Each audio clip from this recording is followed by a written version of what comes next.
And therefore, realizing that this is actually an exercise in futility and a waste of the people's money, I therefore would like to walk out of this hearing right now. Di ba? The manifestation is noted. Tignan niyo ho yung mga kasamahan niya dyan. Nagtatawanan. Panibagong sarswela na naman nga ho ang meron dyan sa House of the Representatives. Mantagin po ninyo pati itong si Benny Boy Dila nakuha pang mag-walk out. Bakit ho? Kasi nga ho mga kapdate, hindi ho pinaburan ng kanyang kagustuhan. Dahil nga dito mga kapdate, itong impeachment na naman, itong panibagong sarswela ni Marcos Jr. Nagkabutuhan na mukhang mai-impeach ho siya. Mai-impeach kaso, yung mababang kaso, yung mga, alam nyo na, yung mga butil-butil lang ho dyan sa gilid-gilid. Pero nung nag-file ng impeachment complaint, itong sila Mike Defensor, Atty. Harold Respicio, sila Manon Chavit, lahat po ng mga attorney malalaking tao, mga kapdate, hindi ho tinanggap ng Solicitor General. Pero itong si, alam nyo na, dahil nga mga kapdate, mga congressman lamang ho yung magpapile, wala ho, syempre tatanggapin ho nila yan. Dahil alam nila mga kapdate, na mahina lang ho ang kayang isampa at pinapakita lang sa taong bayan na meron ho silang nilalabanan na korupsyon ni Marcos Jr. pero pinapakita lang ho yan sa atin. Pinagmumukha lang ho tayong mangmang. Pero alam naman ho natin mga kapdate na nag-uunggoy-unggoyan lang ho sila dyan sa House of the Representatives. Pinapakita lang ho nila sa taong bayan na may resibo ho sila at laban dito kay Marcos Jr. Siyempre, papanigan ho nila yung mahinang impeachment complaint. Pero pagdating nga dito kina Atty. Vic, Atty. Harold Respicio, Atty. Mike Defensor, kung Mike Defensor, Manon Chavit, hindi ho nila pinanigan. Wala hong gustong kumampi ho sa kanila. Diba? Halatado ho yung another script nito mga ito. Kasi kasunod ho nito meron na naman din hong panibagong impeachment complaint din sa ating BP Sara. E di anong mangyayari? Pag na-impeach si BP Sara, na-impeach si Bobong Marcos Jr., sinong uupo? Si One Ball University. Diba? Patawa ho sila. Kaya mga update, wala ho tayong paligoy-ligoy dito. Kung bago lang ho kayo sa ating channel, isang like, share, isang subscribe lamang ho. Malaking tulong na ho yan. React na ho tayo. Sabay-sabay ho tayo magkomento, mag-react dito. Panoorin na ho natin ito sarswela ng mga kongresista. Nakakatawa ho talaga kasi isipin nyo pati itong si Benny Boy Dila nag-walk out pa na akala mo main character sa pelikula. Di ba? Ano update? Wala na tayong paligoy-ligoy ho dito. With 35 in favor, 9 against, and 1 abstain, the chair declares the Massa et al. Complaint sufficient in form. Madam Chair, The Honorable Abante. it is very clear that there is insufficiency in form. Very clear po yan. And I'm so glad for the rest.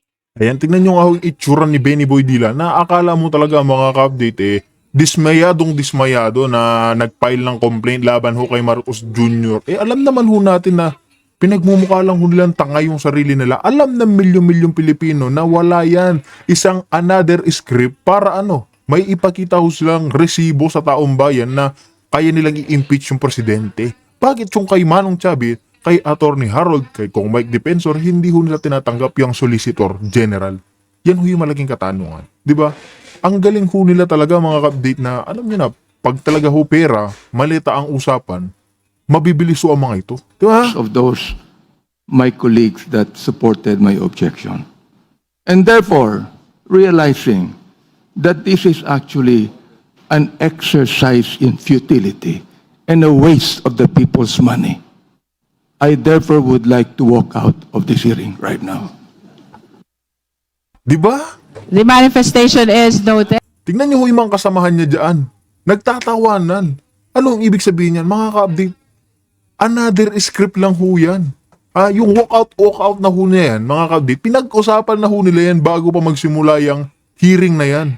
Kaya kagaguhan ho yan si Benny Boy Dila. Isipin nyo, nagpapa-main character syndrome pa. Hindi nga ho nanalo yan sa election kung hindi ho nila dinaya yung, alam niyo na, yung sinasabi ho nilang Chinese kung hindi ho tayo nagkakamali. Diba, yung Chinese national na sinasabi ho nila, hindi naman ho mananalo yan si Benny Boy Dila. Tapos ngayon, nagbibida-bida ho.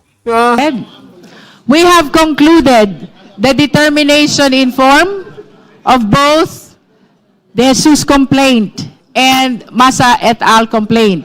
If there are Any other matters the member wish to discuss? Oh, tingnan nyo yung ngiti ni Benny Boy Dila, mga ka-update. Tingnan nyo ho. Oh, sasabihin nyo ho bang hindi script? Hindi gawa-gawa lamang yan dyan sa mababang kapulungan? Di ba? Gunggong ho ba sila? Ha? Tingnan nyo ho yung ngiti niya, mga ka-update. Oh. Tingnan nyo kung paano mag-walk out. Sige. Any other matters the member? Oo. Yung ngiti ho ni Benny Boy Dila, ni Luistro, ni Jinky Luistro, paano kung nasasabing seryoso ho sila dyan sa impeachment complaint ni Marcos Jr.? Di ba? Malabo po, mga ka-update. Malabo pa ho sa sikat ng araw yan. Ginagago ho tayo ng mga ito.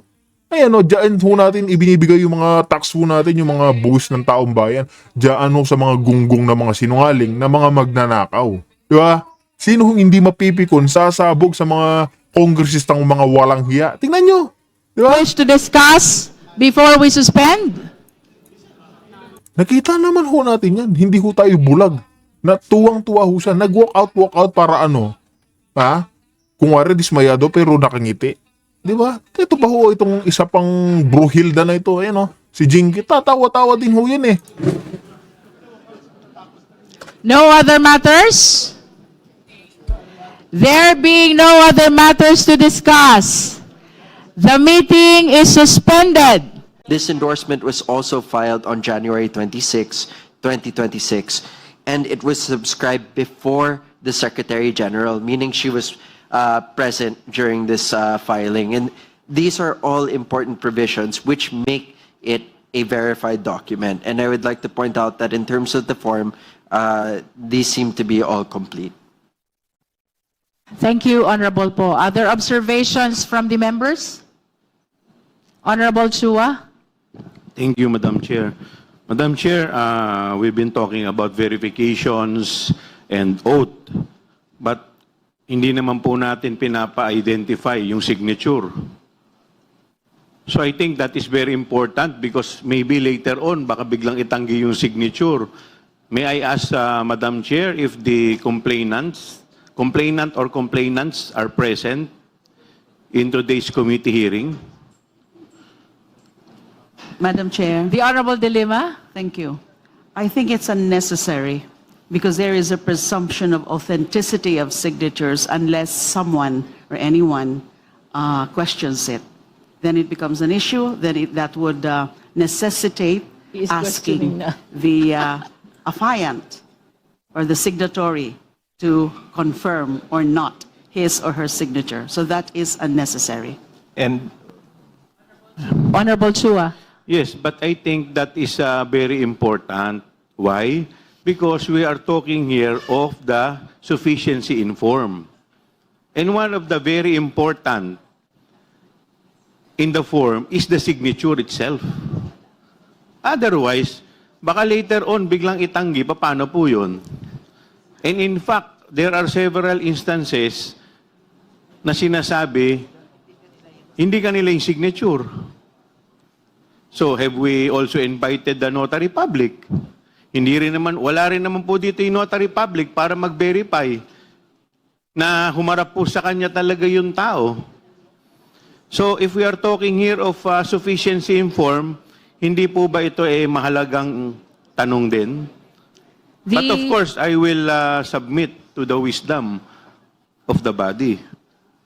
The Honorable Suntay? yes, Madam Chair, I think that would be simply answer the complainant who also endorsed the verified complaint for impeachment are present. And they actually sponsored it. So the authenticity of the signature is easily verified by just asking them. And because they're present, I believe that they're affirming that it's their signature. While we recognize the point of the Honorable Chua, let it be known that only the members and the endorsers were invited in today's hearing. As mentioned earlier by the Honorable De Lima, the determination of form and substance are preliminary.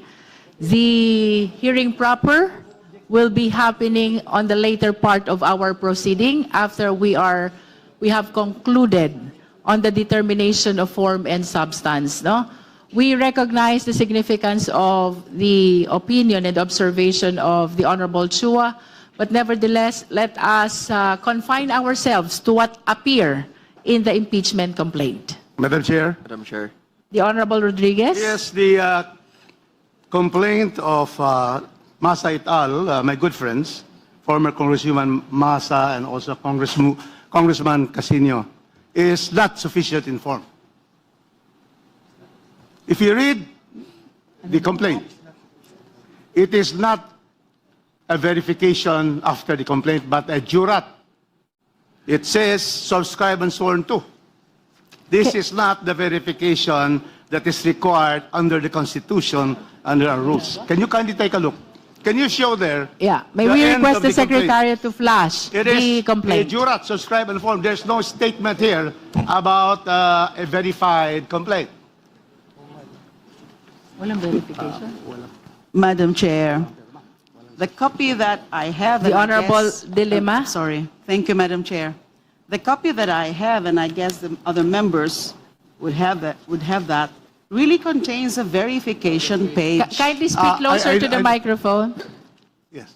I see that there is a verification verification. page alleging the necessary facts there in accordance with Meron. Section 3, Rule 2 of the Rules of Impeachment, Rules of Procedure in Impeachment Proceedings, that it is the complainants or the complainants read and understood the contents thereof, and that the most important, the allegations therein are true and correct of our personal knowledge or based on authentic records and documents. That is the needed allegation or averment in a verification.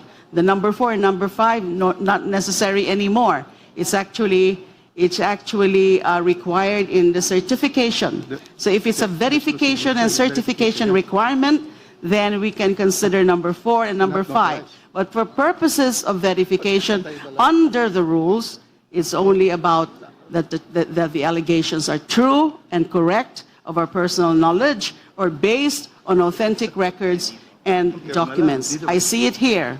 There is a verification duly signed by all the complainants. The Honorable Rodriguez? I have read that. It is after the verification of the endorser. But if you will read here, verification, signature, there's no notarization. No notarization of the verification itself.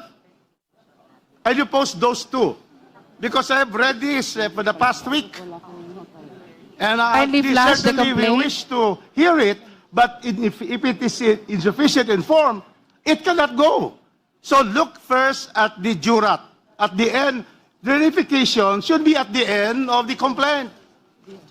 Where it will say that it is of the personal knowledge or it's sufficient. If you say personal knowledge or authentic records, that's fine. That is in our civil procedure and our criminal procedure.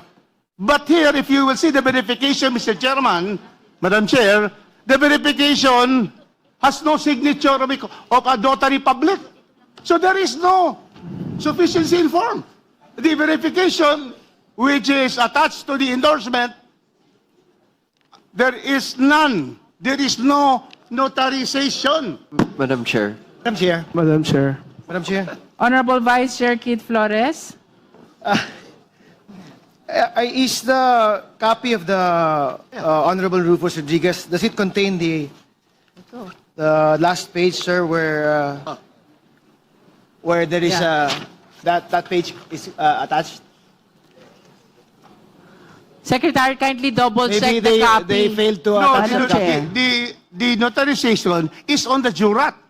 On the last page. It's on the jurat. And the jurat is not a verification. Not on the actual verification itself. Madam Chair. Sir, it's not verification. If you look at the verification itself, which they attach after the verification of the 3, there is no notarization. After Kathleen Gaya de Guzman, no notarization. So how can there be a valid verification? Madam Chair. The page before that, Congressman Chair. Rufus Rodriguez, also includes, can we flash the page before that, please? Madam The Chair, COMSEC. point of clarification before we can answer that one. Let us wait until the speaker finishes first before we call the rest. Comsec, can we Madam flash Chair. the page before that? Vice Chair Tumogan, we will call you after we have flashed that page containing the jurat. May I know if we have the same copies? Because That We one- are supposed to have the same copies, but nonetheless, if that we is are so- flashing this page on the screen that contains the jurat. because if Yeah, that's right. Subscribe and sworn to. Yes. That is the jurat. It's not a verification. Go to the next page. It is notarized, correct? Go to the that next is page. correct. That's why I'm asking. Do we have the same copies? Yes, I If think we the have the answer is same. yes, Yes. then Congressman Rodriguez. We're is supposed to correct. have the same copies. So therefore, there is It's only no, jurat. there's It's no, not a only jurat. So there Literal na nagsisigawan pa ho sila mga ka-update, no? Talagang makikita mo na pinagmumukha ho talaga nilang totoo itong notaryo, yung impeachment na inihiyain ko may Marcos Jr. Talaga naman, mga ka-update, pinagmumukha lamang ho nilang katawa-tawa ho yung sarili na tapos pagpatapos na ho, nagtatawanan ho sila. Di ba? therefore, there is no sufficiency in form. The chair examined the copy of the complaint, but prior to this jurat, there is a verification signed by the complainants. Yes, but no Although it doesn't bear the notarization. page. Therefore, it is self-serving. It's not public record. It is not something to bind us. Because there is no, after the signature. We will be suspending to check the copy of the Honorable Rodriguez. Itong kopya ko. There is no signature.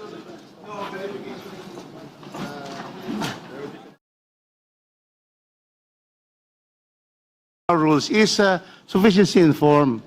If we will go back again, after the complaint, there is a verification. The only, that was where it is signed. But there is no notarization on that. And then it goes to the jurat. The jurat, there are no signatures, and the jurat was the one that was notarized. It really is a lack, is insufficient in form. We cannot proceed with a complaint where the verification is not notarized, and its jurat has not been signed, and it is the one notarized. So we have to stick to legal rules, Madam Chair. In the rules, our rules on criminal procedure apply supplementarily. So there can be, it's just like a complaint which is not signed and not properly identified and verified. So therefore, it's clear. If you flash again, I would like to have this flash, Madam Chair, so that everybody will know, including the public. Can we go to the verification Madam Chair. after the complaint and then the jurat and the signature? Because Chair. it is, we are lawyers here, we are trying to have the legal proceedings in proper order based on the law. Madam Chair. The Honorable Arisa is recognized. Madam Chair, if you will look at the first complaint, it's the same thing. Correct. Yung verification po, hindi notarized. Yun lang pong jurat ang notarized. It's the same thing. It's not the same thing, Mr. Chair. It's the same thing. To answer, This Madam is- Chair, it's not the same. It's the same thing. This is the copy. Yeah, it is verification and then the signature of the notary public. You see? It is different. No, there's no notary public. In my copy, Well, there's no it notary. is Ana, Patricia, Ana, is as in Biloso, Ana, Patricia, Chua. Yes, It's the page 13 and 14. Page 14. Yes. No. Okay, can we check Point of order, Madam Chair. Point of order. to satisfy the needed comparison between the first and the second impeachment complaint? Can we flash again the verification Chair. of the De Jesus complaint? Madam Chair, Please point wait of for your order. turn as we call one after the other all the members of the House who wishes to make Yun. their manifestation. Madam Chair, point of order. Point of order muna ako. The Honorable Abante is recognized. These people are arguing without even addressing the chairman. My goodness, pare-pareho naman tayo legislator dito. Alam na natin ang utos dito eh. Address the chairman first before you ever argue with one another. Madam Chair, this representation apologizes to the Honorable Chair because sometimes we cut in because in answer, but you are Chairman Abante is right, and we should always address, before addressing the committee, the permission of the chair. Thank you very much, Madam Chair. Thank you. The chair is in possession of the complaint of De Jesus, and my observation is it is the same as the complaint of Masa et al. There is verification signed by the complainant. It is followed by the jurat, subscribed and sworn to, and then signed by the notary public. Then let me go back to Masa et al. There is a verification signed by the so many complainants. After the 2-page signature follows the jurat, subscribed and sworn to. And then at the end of all the names and identification cards, identification of the complainants is the signature of the notary public. Madam Chair, short manifestation, Madam Chair. The Honorable Vice Chair Garbin is recognized. I confirm your findings on the verification of the Masa complaint. The verification, as together with it, the jurat, would yield the same date, Madam Chair. It was verified and signed by the complainants January 22, 2026. The jurat also yield the same date, January 22, 2026, Madam Chair. I submit. Thank you. Well, everybody's observation are being noted by the committee. But anyway, we will be proceeding to vote later on. And just to conclude, the position of the endorsers as to the sufficiency in form. May we hear from the endorsers with regards to the comment of the Honorable Rufus Rodriguez? Madam Chair, we respectfully reiterate our manifestation earlier that our this verified complaint, which we have endorsed, complies in sufficiency in form. The matter of fact of the notarial seal being on a separate page is due to the volume of signatures of the complainants. There are 36, and they cannot fit in just one page. And nonetheless, it could be a matter of one could argue notice can be taken of the fact of complainants swearing to the notary of the items in the verification that was heavily covered by the media on that day, and it could also witness the notary also providing his notarial seal and his signature on all the documents provided. And with that, Madam Chair, we once again respectfully submit that this complaint is sufficient in form. Thank you. Madam Chair. Madam Chair. The Honorable Suntay. Madam Chair, I think the best evidence to show if it is sufficient in form or if the document is notarized is the document itself. Let us, maybe what should be presented is not the statement, but the document so that we could see. So we have flashed the actual complaint in the screen, and I believe that most of the members are equipped with copy of the same already. And we've made our comparison also between the De Jesus and the Masa et al. Complaint. It is observed that they are one and the same in as far as verification and jurat are concerned, no?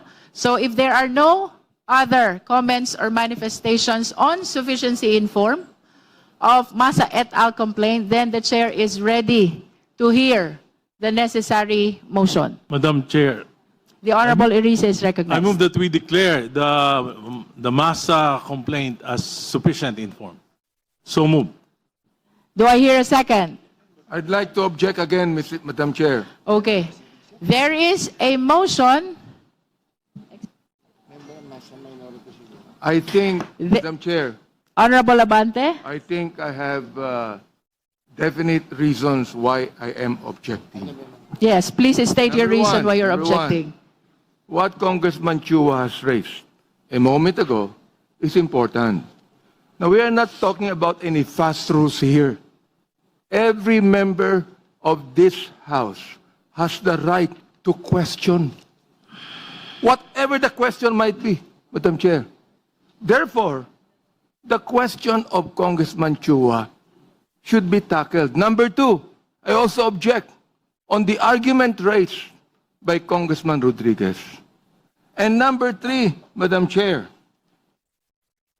nakita ko po dito, in-exhibit nila yung competent evidence of identity. Pero wala po dito yung documents if they are indeed taxpayers, Madam Chair. Sapagkat nakalagay sa endorsement, they should be taxpayers. Therefore, I question if all of these 36 complainants are actually taxpayers. Kung taxpayers yan, dapat mag-submit ng document yan dito na sila ay taxpayers. If indeed wala, therefore, insufficient ang form na pinapaliwanag dito. And therefore, Madam Chair, I object. We are noting the explanation of the Honorable Abante with regards to his objection. Nonetheless, we shall be proceeding to vote on the sufficiency in form of Masa et al. Complaint. There is a motion to declare Masa et al. Complaint sufficient in form. Point of order. The same has been objected to. Point of order. Those who are in favor, we shall now divide the House. The Honorable Ridon. Who has seconded the motion, Madam Chair? Who has seconded? It hasn't Who been seconded? seconded. It's Kong Noy Defensor. Because I heard a lot of second. Okay. So we shall now divide the House. Those who are in favor of the motion, please raise your right hand.